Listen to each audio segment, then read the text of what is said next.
देश के प्रथम प्रधानमंत्री पंडित जवाहरलाल नेहरू ने कहा था, सभी इंतजार कर सकते हैं लेकिन भूख नहीं।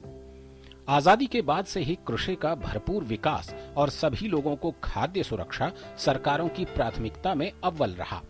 बावजूद इसके भूख और कुपोषण दो ऐसी समस्याएं हैं जो सुरसा की तरह मुंह बाए खड़ी है। हमारे देश के लगभग आधे नौनिहाल कुपोषण से ग्रस्त और त्रस्त हैं। अगर राज्यवार देखा जाए तो मध्य प्रदेश 60% कुपोषित बच्चों के साथ लिस्ट में सबसे ऊपर है।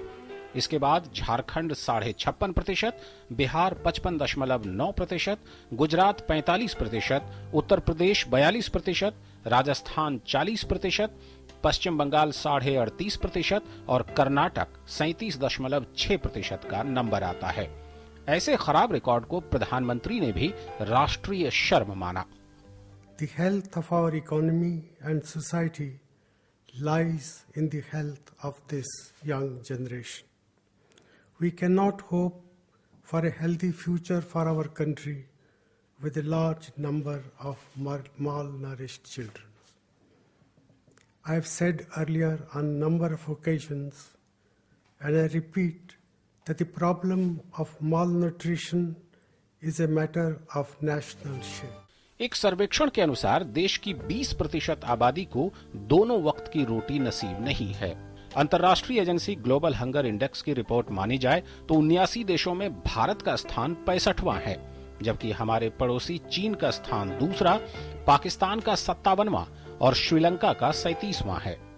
ताज्जुब की बात है कि कुपोषण का शिकार सिर्फ गरीब तबके के ही लोग नहीं हैं, बल्कि मध्य और उच्च वर्ग के बच्चों और महिलाओं में भी कुपोषितों की तादाद अच्छी खासी है। हमारे देश में अगर हम फैमिली हेल्थ सर्वे देखें, ये सब देखें, तो जो पौष्टिक की कमी तो बहुत है, क्योंकि माल अंडर न्यूट्रिशन खास करके औरतों और बच्चों में मुझे समझ नहीं आता है कि क्यों इतना ज़्यादा है। क्योंकि ये तो हमारी जो गरीबी रेखा हम दिखा रहे हैं उससे बहुत ज़्यादा है।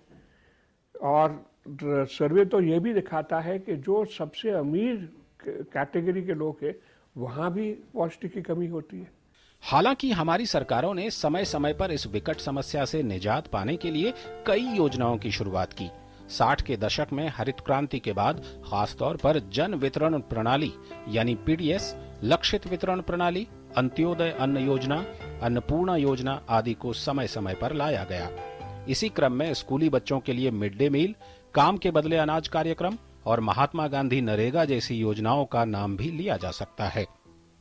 राजनीति या फिर नेक नियति, राजनीतिक हलकों में इस बात पर बहस चलती रहेगी, लेकिन इस बहस से दूर हटकर अगर देखा जाए तो भारत जैसे देश में खाद्य सुरक्षा कानून जैसे प्रावधान की जरूरत तो थी।